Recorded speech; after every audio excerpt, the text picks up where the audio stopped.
Bueno, pues muy buenas tardes a todos. Vamos a dar comienzo al módulo 4 del curso de Doctrina Social de la Iglesia y el tema del tema de este módulo es la dignidad y el valor de la persona. Estamos en el aula magna de salud de la Universidad San Jorge y con nosotros hay, además de personas del curso de Doctrina Social y personas que han querido venir a escuchar pues, motu propio, alumnos de enfermería y alumnos de periodismo. Vamos a presentar y a dar las gracias sobre todo por haber querido venir, por haber querido acompañarnos y haber preparado esta charla a Luis María Salazar García, que es sacerdote de la diócesis de Jaén. Actualmente es el párroco de Santa María de Torredonjimeno, Jaén. No, pensaba que era Santa María de algo, ¿no?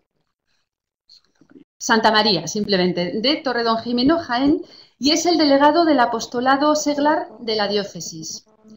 Él es doctor en teología, en la especialidad de antropología teológica y por la Pontificia Universidad Gregoriana de Roma.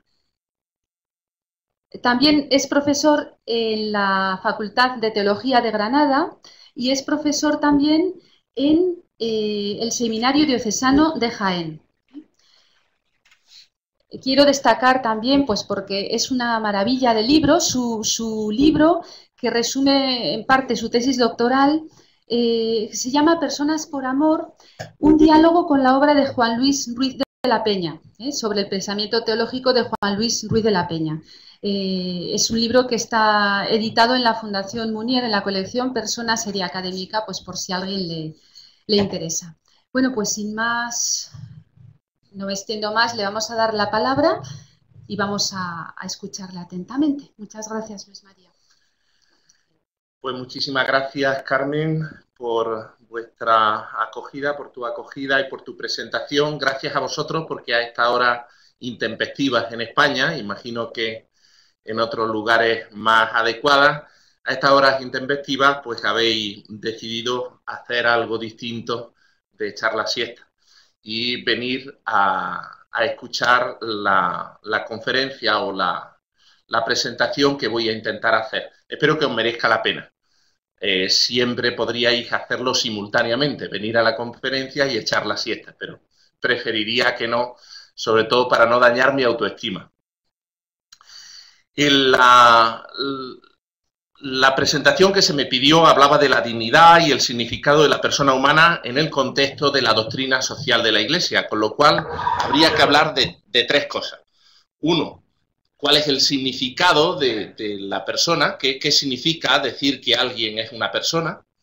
¿En qué consiste esa dignidad o cuáles son sus raíces? Y cómo eso se articula con la doctrina social de la Iglesia. Y es lo que voy a intentar hacer. Yo soy bastante simple en los planteamientos, pues si me piden que hable de algo, voy a intentar hablar de eso. Lo primero, como sé que no hay nadie de filología, espero que los que estén al otro lado de la red sean benévolos, vamos a hacer un acercamiento como de gramática funcional, es decir, cuando decimos la palabra persona, ¿qué estamos diciendo? La primera cosa tiene que ver con la dignidad. Es decir que es una persona es más que una cosa. De hecho, cuando se nos trata como cosas, como objetos, nos sentimos degradados. Quiere decir que tratarnos como cosas es tratarnos como algo menos de lo que somos.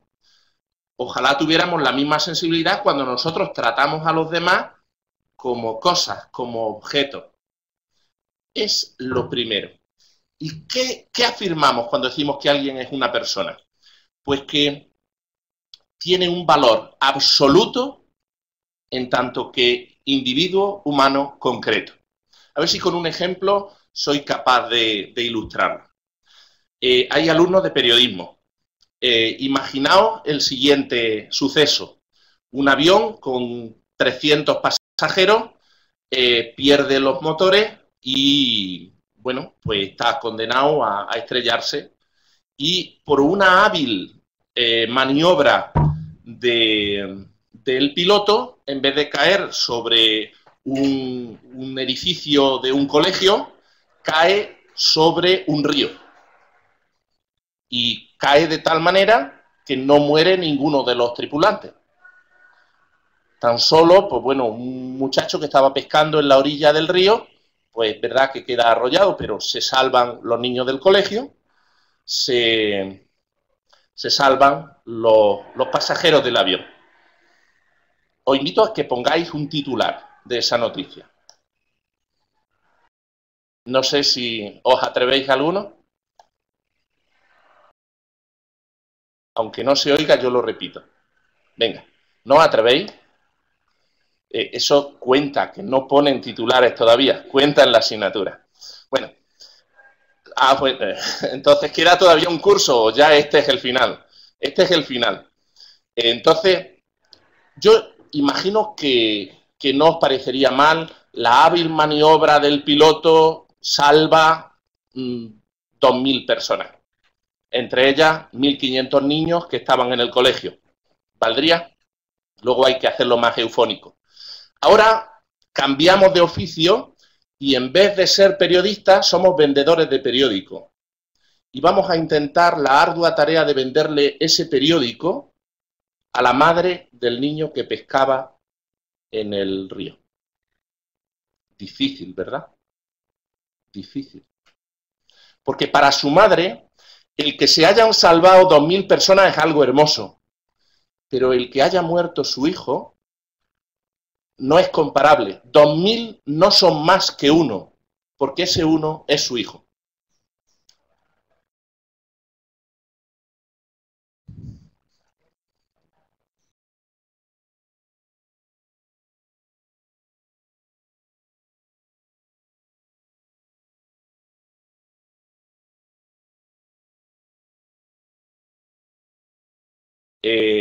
Me parece la intervención muy pertinente, la repito, es decir, para la madre, en medio de su dolor, puede servir de consuelo que la muerte de su hijo haya contribuido a la salvación de otras personas. ¿Valdría esa la formulación? No tengo ninguna dificultad en aceptarlo, pero sí quiero que caigáis en la cuenta que eso llena de significado la vida de su hijo y por eso alivia el sufrimiento. No porque haya una proporción entre 2.000 y 1. 2 personas no son el doble que una persona, porque una sola persona tiene un valor absoluto. Un solo individuo humano concreto. Os pongo otro ejemplo, aun a riesgo de alargarme. Tú me vas controlando el tiempo y me vas diciendo si me entretengo demasiado. Mi padre estuvo enfermo y en el curso de su enfermedad tuvieron que ponerle una serie de medicaciones caras. ¿Os imagináis que el médico llegara y hablara con la familia y dijera, mirad, podíamos ponerle un tratamiento, pero la verdad que es caro, tu padre tampoco va a vivir tanto, mejor lo dejamos para otro que... ¿Pensáis que yo habría aceptado de buen grado ese planteamiento del médico? Porque yo entiendo que porque es mi padre, el factor económico que vale para aquel que planifique la sanidad en un país, no vale cuando estás confrontado con alguien que es único. Y paso al segundo elemento. Decir que alguien es persona es una afirmación sobre su identidad. Es insustituible. Yo, para la mayoría de vosotros, soy un profesor o un cura que viene de no sé dónde. Y al final de la conferencia, pues ser una persona que habla pues, más o menos entretenido o que dice algo más o menos interesante. Pero permitidme que os diga, todavía, y espero que sea solo todavía, para vosotros no soy nadie. Para Carmen, con quien nos conocemos ya en varias ocasiones, quien viene es Luis María. Si se baja del tren esta mañana otra persona distinta de Luis María, mucho mejor profesor, mucho más preparado, mucho de eso, ella se habría sentido, espero que sea así, frustrada. Porque ella no espera un profesor, espera una persona en concreto. Una frustración limitada, luego se habría consolado, no penséis más allá. También afirmar que alguien, una persona, es hacer una afirmación sobre su libertad. Cuando vosotros tomáis decisiones personales, entendéis que no son obligadas. Si no tenéis más remedio que hacer algo, difícilmente diréis que vosotros habéis decidido personalmente venir a la conferencia. Si las presiones exteriores, académicas o de otro tipo, os han empujado a venir aquí, no tenéis la idea de que ha sido una decisión personal. Ahora, si en medio de esas circunstancias que siempre se dan, vosotros habéis reflexionado y habéis considerado como algo útil o necesario y lo habéis pensado vosotros, eso sí es una decisión personal. Aplicarlo a las decisiones más importantes de vuestra vida. Cuando, por ejemplo, elegís si os casáis y con quién, aceptaríais de mala gana que no fuera una decisión personal, y por personal entendéis libre. Otra cosa es el concepto de libertad que manejemos aquí, que sería pues motivo de otra conferencia que cuando queráis me vengo y la doy. Porque libertad no es solo escoger entre cosas, sino escoger quién soy yo. Es decir, la persona, en cierto modo, se construye a sí mismo en su decisión libre. La persona no la hacen, las cosas las hacemos, pero la persona se hace en medio de las circunstancias, en medio de las presiones, no es nunca una libertad en el vacío, pero la persona con sus decisiones decide no solo cosas, sino decide quién quiere ser. Y luego queda otro elemento, cuando afirmamos que alguien es una persona, estamos haciendo una afirmación sobre la relación que mantenemos con ella. Hay relaciones entre seres humanos que son funcionales. Por ejemplo, tú vas a tomar un café y tú esperas que haya detrás una persona lo suficientemente habilidosa como para sacar un café de la cafetera y ponértelo en el plato. Si vas habitualmente a la misma cafetería, empiezas a esperar que haya una persona con quien tienes una relación que por ese mismo motivo llamamos personal. Fijaos que en los dos ejemplos que os he puesto sobre la dignidad, la clave era que quien hace el titular del periódico no tiene por qué conocer al muchacho que ha muerto arrollado por el avión. Y el médico no tiene por qué tener una relación personal con mi padre, simplemente es un paciente que tiene unas características que se pueden describir. Pero esa descripción de características queda en segundo plano cuando estableces una relación personal. Pensad en los compañeros que tenéis en clase. Muchos de ellos son meramente compañeros.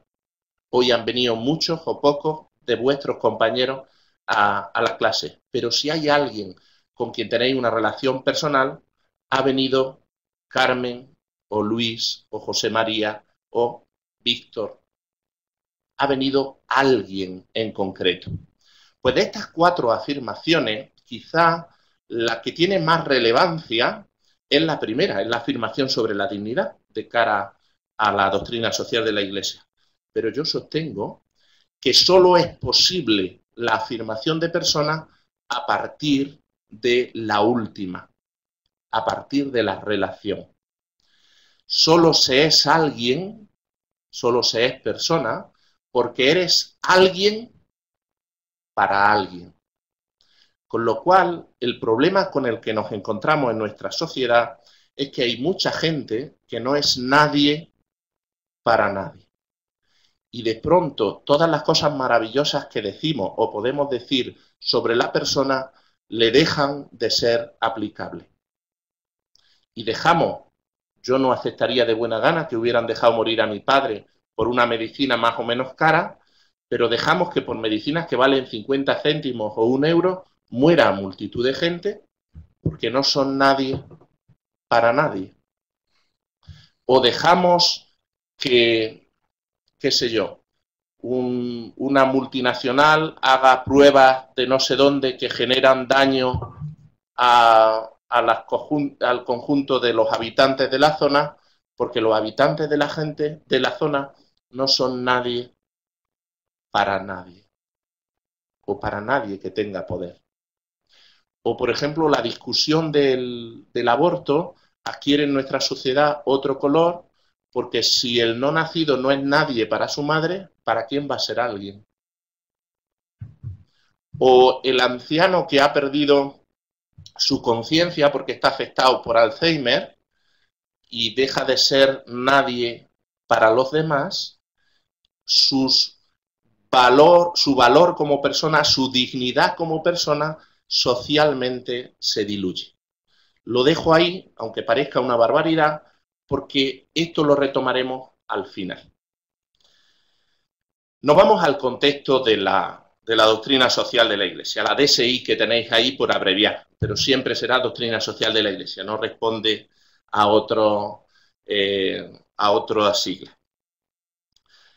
Hay un primer acercamiento que los que seguís el máster en el material que se os ha dado, tanto del manual como del compendio, aparece introducido. Y es que la dignidad personal es uno de los principios, o mejor dicho, el principio fundante de la doctrina social de la Iglesia. La doctrina social de la Iglesia pretende ser el encuentro entre la revelación y la vida social. Es decir, es a la luz de lo que conocemos los creyentes, los cristianos, que se nos ha mostrado por Jesucristo, a la luz de esa circunstancia, de esa revelación, cómo vemos las relaciones sociales. Y eso se articula o se estructura, aparte de por normas prácticas que pueden existir, por una serie de principios generales de doctrina social de la Iglesia y lo que vamos a llamar valores. Hago una introducción, aunque en el resto del curso los que asistan tendrán oportunidad. ¿A qué llamamos principios? Pues son aquellos ejes que estructuran todo el razonamiento y que son válidos siempre y en todas circunstancias. Da igual el nivel en el que nos movamos, el nivel de las relaciones personales, individuo a individuo, el nivel entre las sociedades de los países, nivel internacional, el principio siempre tiene que ser válido. Y además es válido a lo largo del tiempo, es válido en el siglo XIX, es válido en el siglo XX y es válido en el siglo XXI. ¿Cuáles son los principios básicos? Los principios básicos de la doctrina social de la Iglesia es, primero, la dignidad de la persona, el valor absoluto del individuo humano concreto. Segundo, el bien común, la búsqueda de las condiciones que permitan que la persona se desarrolle en su plenitud. La organización de las sociedades debe favorecer y no perjudicar el desarrollo de las personas que la integran, de los individuos en relación, que es como podemos denominar la persona que la integra. Por último, después sería, o incluido en el bien común, el destino universal de todos los bienes. Y luego dos principios que sería más largo de explicar, que sería la subsidiariedad, y es que no haga el nivel mayor lo que puede hacer el nivel de más abajo, y la solidaridad, y es que al final toda la humanidad tenemos un origen y un destino común. Esos principios articulan la doctrina social de la Iglesia. Dime. Subsidiariedad. SVSI-DI, subsidiariedad, A-R-I-E-D-A-D.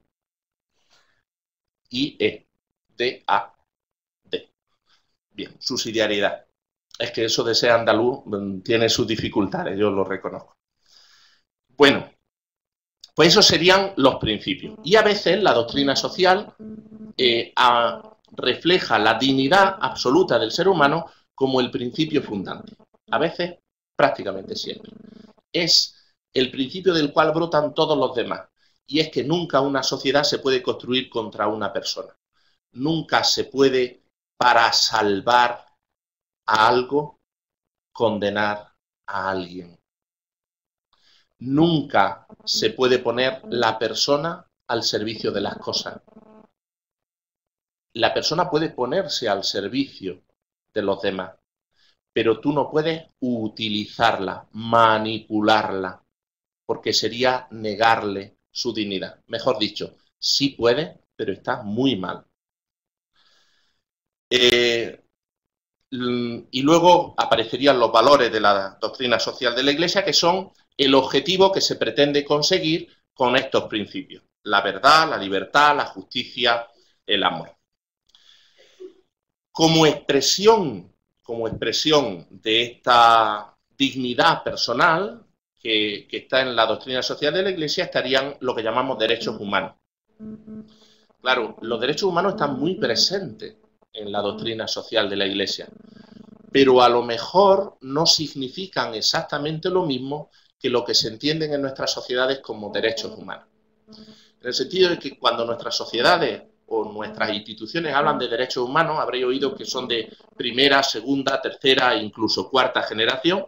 Los derechos humanos de primera generación serían pues los que hacen referencia a la libertad, y es que el Estado no puede impedir a los individuos, por ejemplo, libertad de información, por ejemplo, libertad de conciencia, por ejemplo, libertad de pensamiento. Esos serían los derechos de primera generación. Luego se habla de una segunda generación de derechos humanos, que son los derechos que hacen referencia a la protección de la persona. Derecho a la vivienda, derecho al trabajo, todos esos derechos que no se cumplen fácilmente, porque hay una distancia que subraya también la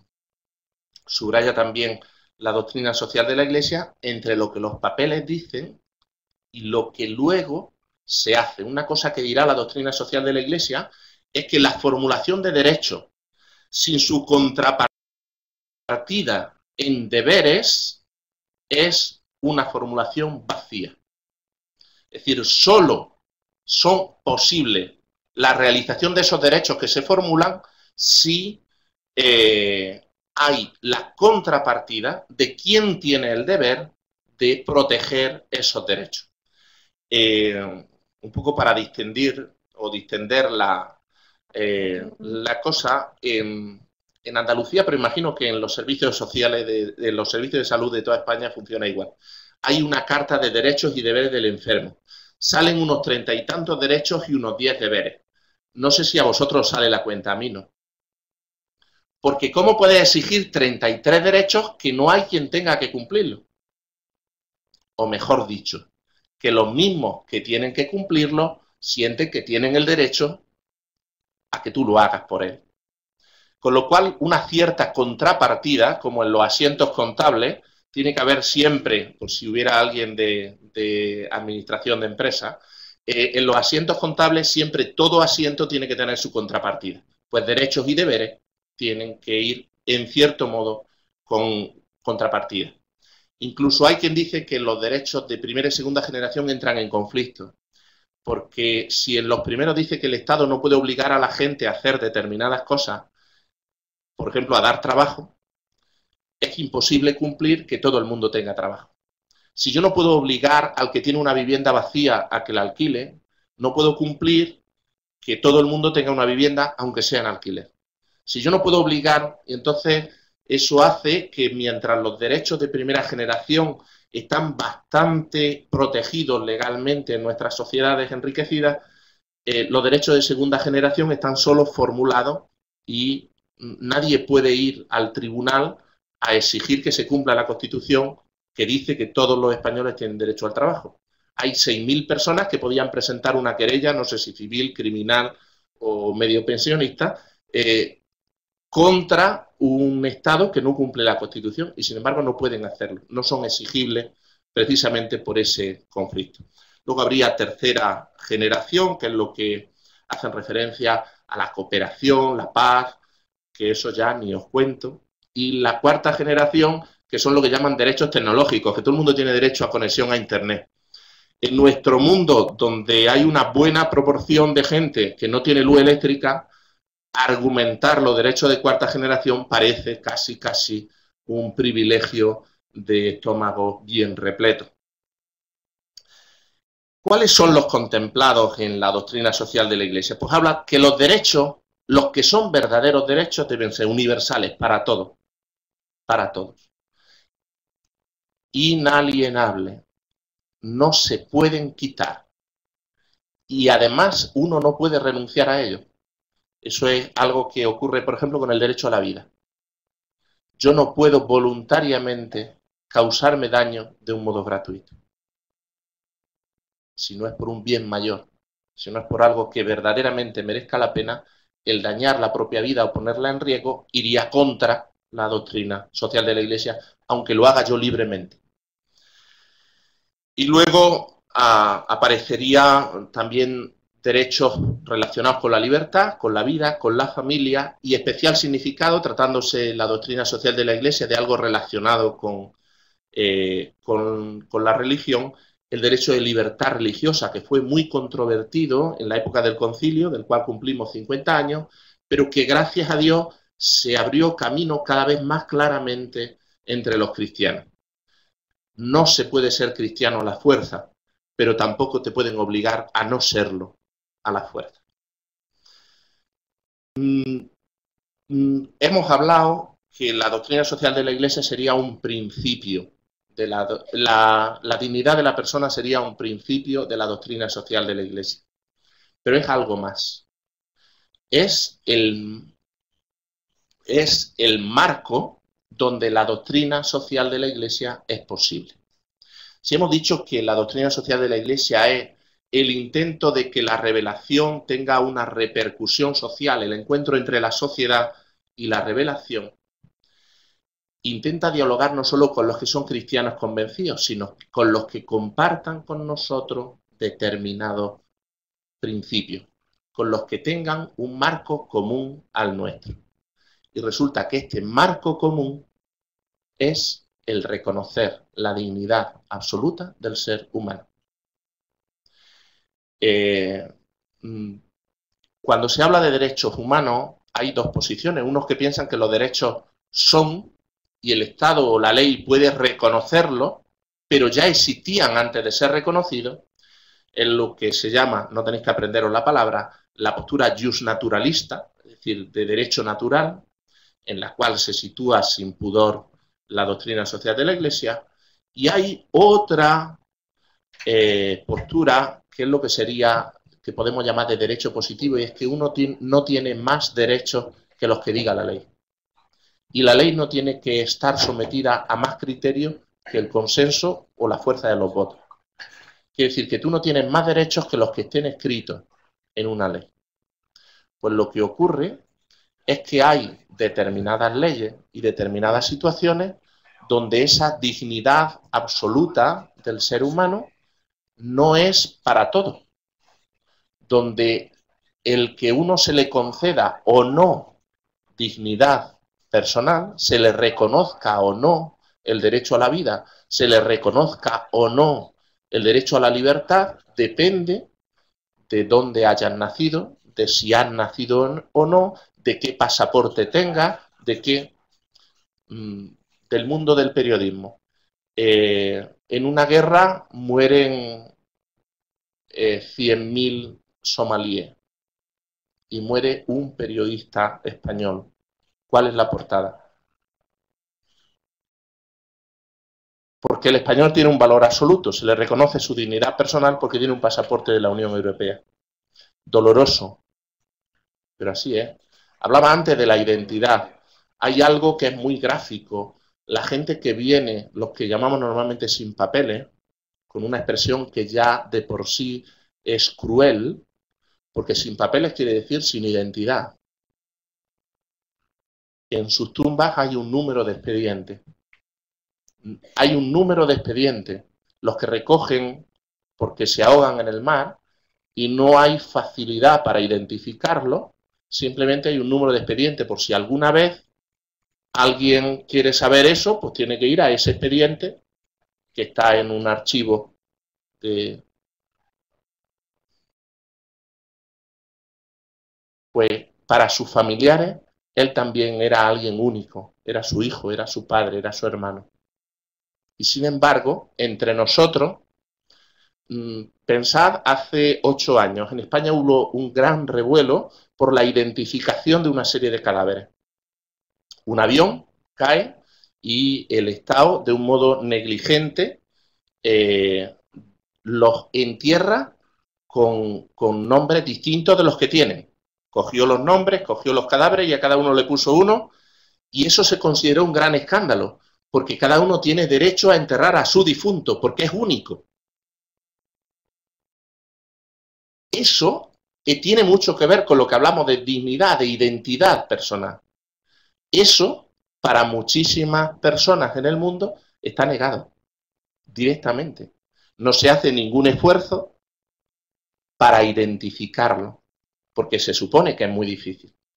Y como se supone que es muy difícil, ¿para qué lo vamos a hacer si al fin y al cabo se entiende? ¿Cuál es el...?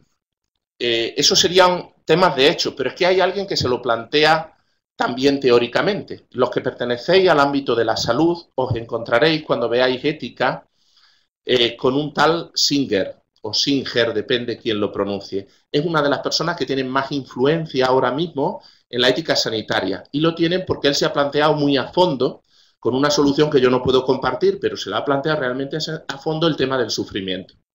Él ha llegado a la conclusión, simplificando, y que él me perdone, espero que no me esté escuchando, sí, simplificando mucho la teoría, él ha llegado a la conclusión de que es mejor morir que sufrir. Pero eso ha conseguido introducirlo en una corriente muy potente de ética. Pero yo os quiero subrayar otro elemento de su teoría, que es quizá lo que lo ha hecho más famoso, es lo que se llama Proyecto Gran Simio. Él dice, ¿a quién debemos reconocerle la dignidad personal? Pues debemos reconocerla solo a los seres humanos. Hombre, eso es especismo, que es una palabra algo parecido al racismo. ¿Por qué los blancos van a ser más que los negros? Pues porque los humanos van a ser más que el resto de los primates. Tenemos que buscar otro criterio. El criterio de especie, considera él, es una profunda injusticia. Es un criterio, diría él, arbitrario. ¿Por qué la pertenencia a una especie te da unos derechos y el no pertenecer a esa especie te los quita? Vamos a buscar otro criterio. Y él, el criterio que usa, por eso digo que ha planteado muy seriamente el problema del sufrimiento, es la capacidad de sufrir. Entonces él ha hecho investigaciones sobre grandes primates y sostiene, que a lo mejor yo no lo comparto, pero que los grandes primates, chimpancé, gorila, orangután y otro tipo, me parece que es macaco, sí, pues tienen capacidad de sufrir. Luego habrá que reconocerle una cierta dignidad que vamos a llamar personal. Los derechos ya no serán derechos humanos, sino derechos de los primates. Aunque os asuste, al proyecto Gran Simio se ha adherido el Parlamento español. El Parlamento español ha votado, en mi tierra dirían una grosería, con 2 votos o más, ha votado que España apoya el proyecto por el cual los derechos que hasta ahora se llamen humanos deben ser reconocidos también a los grandes primates y por tanto no deben llamarse derechos humanos, sino derechos de los primates. Eso se ha votado en el Parlamento español. Espero que en otros países se hayan votado otras cosas, pero no somos los únicos que nos hemos adherido. Sí, los primeros, los más mojigatos, sí es verdad, pero no creo que seamos los únicos. Pero ¿dónde está la clave del por qué os traigo en la postura de este hombre? Pues porque formula teóricamente lo que en la práctica ocurre, o determinadas mascotas no merecen unos cuidados que no merecen otros seres humanos en nuestras sociedades. Una atención sanitaria veterinaria de más calidad que la atención sanitaria que se da a aquellos a los que en gran parte de España se les ha negado que tengan tarjeta. Y dice, hombre, si entran por urgencia, los atenderemos. Eso ya ocurre en Estados Unidos. La gente que es diabética, como no tiene tarjeta sanitaria, espera a que le dé un coma diabético para que los puedan atender. Y cuando los cogen en la calle, pues los atienden. Luego le mandan la factura, como son insolventes, pero no creo que sea ese el tratamiento más adecuado de una diabetes. Los que hagáis cuidado de enfermería, pues si el tratamiento adecuado de la diabetes es esperar que te dé un coma, pero eso se hace sistemáticamente en países que niegan determinados derechos a quien no puede pagar.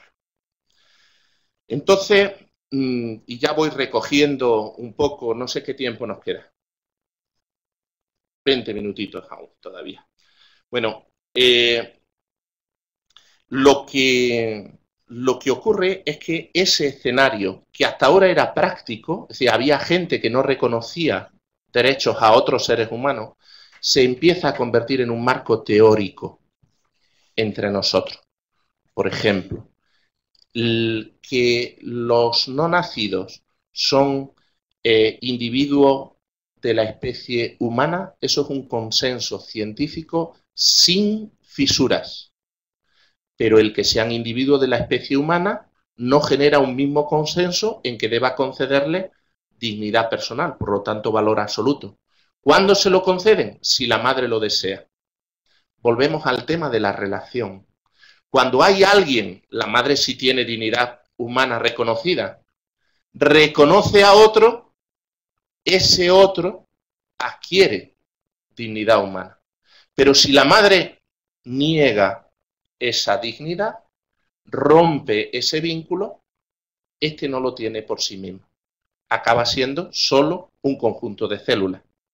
Pero salimos de ahí y nos vamos al otro extremo. Nos vamos al extremo de cuando la persona pierde su conciencia. Si no hay nadie para el que este alguien sea significativo, esta persona acaba entendiéndose que si voluntariamente lo pide, es mejor que muera. Y podemos y debemos provocarle la muerte.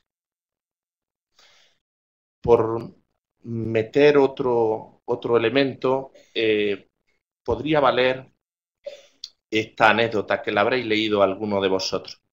Un hombre mayor cae en la calle y lo llevan al centro de salud para curarle una herida que se ha hecho en la rodilla, y mientras lo están curando le dice al enfermero o la enfermera, da lo mismo, le dice, ¿tardaré mucho? Dice, no se preocupe, terminamos enseguida. ¿Tiene usted prisa por algo? Dice, sí, es que voy a ver a mi mujer y yo siempre voy a las 12 a verla. Bueno, ¿dónde está su mujer? Tú conoces la anécdota, ¿verdad? ¿Dónde está su mujer? Bueno, mi mujer está en una residencia porque tiene Alzheimer desde hace mucho tiempo. Y claro, ya le picó la curiosidad. Dice, pero ¿su mujer lo conoce a usted? ¿Su mujer sabe quién es usted? Dice, pues la verdad es que no. Hace ya años que yo llego y no me reconoce, no sabe quién soy. Y dice, bueno, y si su mujer ya no sabe quién es usted, ¿por qué tiene tanto interés en no faltar a su cita con ella? Entonces él contestó con sencillez, dice, mire usted, mi mujer no sabe ya quién soy yo, pero yo sí sé quién es ella. La dignidad, el reconocimiento de la dignidad personal, de alguna manera, en ese caso aparece como concedido. Tiene que ver con el tipo de relación. ¿Cuántos enfermos terminales son cuidados, aunque ellos no sepan por quién, por alguien para quien ellos son verdaderamente significativos? Volvemos a esa clave. ¿Cómo se adquiere esa dignidad personal? Porque eres alguien para alguien, valga la expresión. Este cambio de terreno de juego, este cambio de marco, hace que incluso una persona tan interesada en generar una ética civil, no sé si habéis oído hablar de Adela Cortina, es una discípula de Aranguren, de un gran ético que hubo en España, ya difunto, pero ella es quizá uno de sus discípulas más aventajadas. Ella intenta construir lo que llama ética mínima a partir de la dignidad humana. Dice, bueno, si nosotros en una sociedad nos ponemos de acuerdo en que la persona tiene una dignidad, a partir de ahí podemos construir una especie de andamio donde podamos sostenernos todos. Porque lo que sí aparece claro, según ella, es que es imposible construir una ética desde la religión. Porque no hay una comunión de intereses, una comunión de planteamientos religiosos. Pero bueno, estamos de acuerdo con que si reconocemos esa dignidad humana se puede construir un poquito andamio, y eso es lo que ella plantea en un libro muy famoso en su momento, ya muy antiguo, se llama Ética Mínima. Ella dice, bueno, A nadie se le impide que construya una ética de máximo, de gran exigencia, pero tenemos que ponernos de acuerdo para convivir en ese mínimo, en ese suelo ético en el que todos estemos.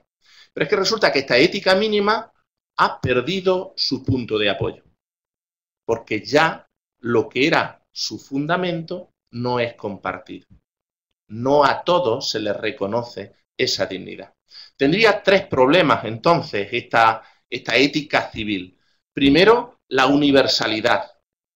¿Por qué reconocerle la dignidad a todos? ¿Y por qué todos tienen que cumplir esa ética mínima? Segundo, la motivación. ¿Por qué yo tengo que cumplirla? Luego hay otro que tiene más que ver con la antropología teológica, que es la posibilidad de su cumplimiento. Con que yo sepa lo que es bueno, no por ello tengo fuerza para cumplirlo. Eso es un problema específicamente de lo que llamamos concupiscencia, pecado original y todas esas cosas, de las que no voy a hablar, porque ya tengo quien me oiga de esos temas en el seminario. Pero bueno, dejemos los otros dos, motivación y universalidad. ¿Por qué tengo que cumplirla? ¿Y cómo puedo hacer que la cumplan todos? Vamos a poner que la motivación la pasáramos a un problema privado. Cada uno la puede cumplir por un motivo diferente. Yo porque soy cristiano, otros porque son buena gente, otros porque son de izquierda y otros porque son de derecha, unos porque son gente cumplidora y otros porque son gente de buen corazón. Vamos a poner que lo privatizamos. Nos queda resumido a un problema. ¿Por qué todos están obligados a respetar la dignidad de todos los seres humanos? Y ese problema al final se convierte en difícilmente soluble. Como vamos a tener un tiempo de diálogo, si alguno de vosotros tiene la solución, yo me encantaría, yo me la llevo apuntada, porque yo no la he resuelto. ¿Cómo obligar a todos a que respeten la dignidad absoluta de todos los seres humanos? Cuando al final esa dignidad viene concedida porque para alguien significativo tú eres alguien. El materialismo, relativismo, hedonismo y otras letanías que os pongo ahí, que de las que siempre se queja el Papa, ahora dimisionario, es en el fondo la clave. Es decir, si se renuncia a que hay una verdad objetiva, es muy difícil construir la sociedad. Si se renuncia, si la libertad se construye sobre la idea de que las cosas son como queremos que sean, que no hay un modo de ser de las cosas que yo debo descubrir, que no hay una verdad por la que merece la pena jugársela, que no hay más verdad que lo que afirme la mayoría, y si la mayoría cambia, un poco al estilo de Groucho Marx, no sé si conocéis ese diálogo, dice, miren ustedes, estos son mis principios, si no les gustan, tengo otros. Al final nuestra sociedad es así, nuestras propuestas políticas son así. Mirad, estos son mis principios, que no os gustan, no pasa nada. Tenemos otros, los cambiamos, construimos nuestra ideología con encuestas. Y lo que la gente va pidiendo es lo que yo voy ofreciendo. No digo que no sea un buen ejercicio de marketing, por si hay alguien de publicidad, pero no sé si eso nos construye como personas, si eso nos da verdaderamente conciencia de lo serio que es vivir. Vivir y entregar la vida, porque al final la entregamos, o bien dándola, o bien nos la arrancan el día que nos entierran, o el día, la víspera. Pero al final la vida o se entrega por algo que merece la pena. Tú citabas antes el consuelo que representa que la entrega de la vida, la muerte, haya merecido la pena. Porque al final todos vamos a morir, todos vamos a vivir hasta el final. Puede merecer la pena o puede no merecer la pena. Entonces, ¿cuál sería esa universalidad? Y yo ahí sé que no coincido con mucha otra gente, pero yo creo que tiene una raíz teologal. En un mundo donde Dios desaparece del horizonte, no donde la gente no es cristiana o no es musulmana o no es atea, no. Un mundo donde Dios desaparece del horizonte, resulta difícilmente sostenible una dignidad personal universal. Difícilmente sostenible. Y quien lo haga, yo se lo agradezco, porque a mí me encantaría poder comunicar más allá, pero no creo que sea fácil. La clave es que cuando alguien tan poco absoluto como somos nosotros, que somos totalmente, técnicamente se llama contingente, quiere decir que somos y podíamos no ser, que toda nuestra vida está, es frágil. Es que yo esta mañana con una distracción en el coche puedo, y no estaría, y no pasa nada, el mundo sigue funcionando. Hay una experiencia, cuando uno vive la experiencia del duelo, que para mí es ahora un campo de interés grande, lo asombroso que es que el mundo sigue funcionando cuando muere un ser querido. Pero es que no solo el mundo sigue funcionando, sino que uno mismo sigue viviendo. Y que después del llanto más sublime te tiene que sonar los mocos. Y lloras por tu amigo, por tu padre, por tu amada, por tu amado, por lo que sea, y luego sigues viviendo. Y tienes que comer, y te entra hambre. Y uno piensa, si es absoluto, y ese absoluto ha desaparecido, ¿cómo no ha pasado nada? No se ha parado el mundo. Hay una expresión de San Agustín. San Agustín en sus confesiones tiene una expresión del duelo por la muerte de su amigo. Y la traigo a colación, si todavía tengo tiempo, porque él dice, me asombro de que el mundo siga funcionando, pero me asombro todavía más de que yo siga viviendo cuando se ha muerto quien era la mitad de mí. Dice, pero no me quiero morir para que no muera en mí lo que es la mitad de él. Y como expresión de cómo la persona lo es en tanto hay relaciones que lo llenan y que producen en otros ese mismo reconocimiento. Pues un ser tan contingente como somos nosotros solo puede llamarse absoluto si tiene un buen aval. Zubiri, del que no tenéis por qué haber leído nada, pero sería interesante si leéis, pues entonces si os suena, más cómodo lo digo. Dice que el ser humano es el absoluto relativo. Pero para que el absoluto relativo se sostenga es necesario o estar reclamando un absoluto absoluto. Está reclamando un aval que no se pierda. Si hubiera un Dios, vamos a poner que fuera así, que amara a cada uno de nosotros como se ama a un hijo, para quien fuera único en el mundo, para que no fueras un número, sino que fuera verdaderamente alguien único, insustituible, por quien mereciera la pena darlo todo, si hubiera un Dios así, que amara a cada ser humano así, la dignidad humana estaría sostenida sin discusión. Y si no lo hay, ¿cómo? Yo no digo que lo haya. Bueno, a lo mejor mi porte dice, este a lo mejor se inclina por... Pero yo no digo que lo haga.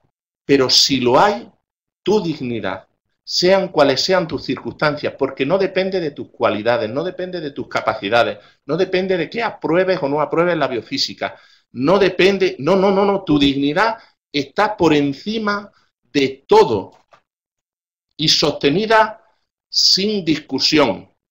Yo tengo un sobrino, y ese sobrino ya es un hombre, pero cuando era un niño, hubo una vez que me pidió una cosa y yo le dije que no se la iba a dar. Consideré en mi libertad que no debía dársela. El decir que no puede ser también un acto de amor. Y entonces él empezó a golpearme, afortunadamente era un niño, si me golpea ahora, me lisia, ¿no? Pero empezó a golpearme, a darme patadas, puñetazos y a decirme no te quiero, Tito, no te quiero, y entonces yo me lo quedé mirando y le dije, digo, mira, yo a ti sí, y además estás indefenso, porque no puedes hacer nada para que deje de quererte. El niño se quedó topillado, porque claro, él, ¿qué va a hacerme ya? Es que no puede hacer absoluta, hagas lo que hagas, te voy a seguir queriendo, porque además es que eres mi sobrino, y es que además, que te quiero. Porque al quien Dios no da hijos, el demonio le da sobrinos, y a los sobrinos, los que no tenemos hijos, los queremos mucho.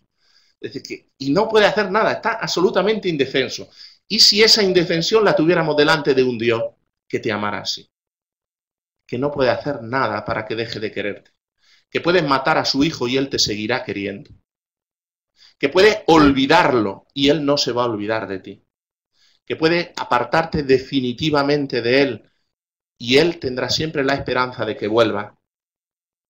Si hubiera un Dios así, la dignidad humana estaría sólidamente construida. ¿Me atrevo a leer un cuento y termino? El cuento no es de un padre de la Iglesia, es de Eduardo Galeano. Quien conozca su trayectoria intelectual no es precisamente un creyente, pero a mí el cuento me sirve para una excusa y para lo que venía yo a contar. Dice así. Fernando Silva dirige el Hospital de Niños de Managua. Situáis Managua, ¿verdad? En víspera de Navidad se quedó trabajando hasta muy tarde. Ya estaban sonando los cohetes, empezaban los fuegos artificiales a iluminar el cielo, cuando Fernando decidió marcharse. Hizo una última recorrida por la sala viendo si todo quedaba en orden, y en eso estaba cuando sintió que unos pasos lo seguían, unos pasos de algodón. Se volvió y descubrió que uno de los enfermitos le andaba atrás, en la penumbra. Lo reconoció, era un niño que estaba solo. Fernando reconoció su cara ya marcada por la muerte y esos ojos que pedían disculpas o quizá pedían permiso. Fernando se acercó y el niño lo rozó con la mano. Decirle a... susurró el niño. Decirle a alguien que yo estoy aquí. Hasta aquí el cuento. En esta parábola de la condición humana, la teología, la doctrina social de la Iglesia, podríamos decir hoy, tiene algo que decir.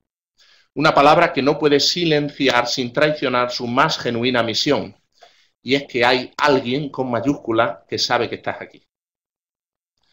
Alguien que te convocó amorosamente a la existencia en la aleación más extraña de grandeza y pequeñez, y que ahora, en este instante, ahora casi a las 4 de la tarde del Día de los Enamorados, te llama por tu nombre, con la misma dulzura del primer día. Alguien que al esperar pacientemente tu respuesta, te capacita para pronunciar con tu vida la palabra única que es tu existencia, cada existencia humana concreta.